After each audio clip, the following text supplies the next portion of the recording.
හොඳින් ඉන්න. ආ හොඳින් ඉන්න. හොඳින් ඉන්නවා. හරි ලස්සනයිනේ ඔයාගේ ඇස් දෙක ඔයාගේ ඇහි බැමි ඔයාගේ හිනාව කතා කරද්දී හරි ලස්සනට ඒව රියැක්ට් කරනවනේ. කවුරුත් කියලා නැද්ද ඔයාගේ ඇස් දෙක කතා කරනවා හිනාව හරි අමුතු දේවල් කියනවා කියලා? කියලා තියෙනවා කට්ටිය. කවුද කියලා තියෙන්නේ? කට්ටිය ඉතින් කියලා තියෙනවා. ඔයාට එහෙම කිව්වම මොකද හිතෙන්නේ? ඒ හිතෙන්නේ විශේෂ දෙයක් හිතෙන්නේ නැහැ. හරි. ආඩම්බර හිතෙන. ආඩම්බරයි. හැබැයි ගොඩක් ආඩම්බර වෙන්න එපා. ගෑන් ළමයෙක්ට චුට්ටක් ආඩම්බර වුණාම තමයි හරි ලස්සන. කියන්නකෝ පුංචි කාලේ කොහොමද හැදුනේ? කාත් එක්කද හැදුනේ?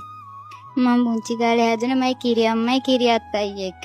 ආච්චි සීයයි එක මං කියන්නේ ආච්චි සීයයි කියලා. අම්මයි තාත්තයි මොනවද කරන්නේ? අම්මා තාත්තා මම පුංචි කාලේ නැති වුණා. ඊට පස්සේ අම්මා වෙන විවාහයක් කරගත්තා. ඊට පස්සේ මාව එක්කාවා කිරියම්මයි කිරියත්තයි. පුංචි කාලේ ඉඳන් මම ඉතින් හිටියේ කිරියම්මයි කිරියත්තයි කියලා තමයි.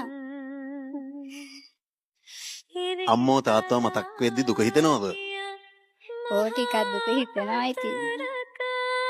ඒ වුණත් කිරියම්මයි කිරියත්තයි ඒ දුක නැති කරනවා. ඒ දෙන්න කොහොමත්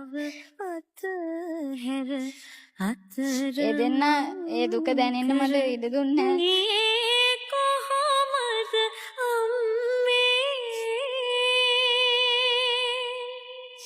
ඒ දෙන්න තමයි ඉතින් පුංචි කාලේ ඉඳන් මගේ අම්මයි තාත්තයි වගේ හිටියේ.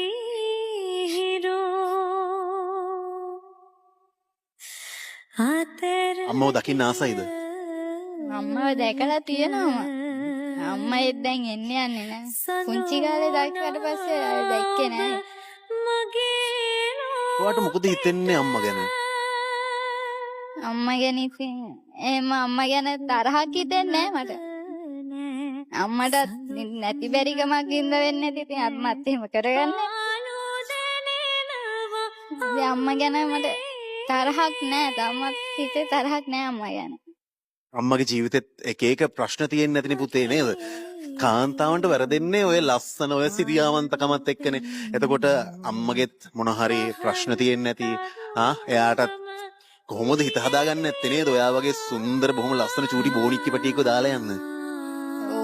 අම්මට දුක හිතෙන්නේ නැති ඉතින්. කවදා හරි අම්මා අසරණ වෙලා දුව ගාවට ආවොත් මම බලාගන්න. මට පුළුවන් විදියට මම යාව බලාගන්න. ඇත්තට මං ඔයාලගේ චූටි සුරංගනාවියක් ඇවිල්ලා මෙතන ඇඳුම් මහනවා වගේ. හැබැයි මට ඔයාගේ හිනාව ඇතුලේ ඔයාගේ චූටි ඇස් දෙක ඇතුලේ පොඩි දුකක් තේරුණා. ඒ නිසා දැන් මං ගොඩාක් දෙනෙක් එක්ක කතා කරලා තියෙනවනේ මේ වැඩසටහන ඇතුලේ. එතකොට මට තේරෙනවා මොකක් හරි හිතේ තියෙන දෙයක් තියෙනවා කියලා. ඒ නිසා මං ඇහුවා ඔයා අඬවන්න නෙමෙයි. හරිද? ඔය විදිහට hina වෙලාම ඉන්න ඕනේ. හරිද?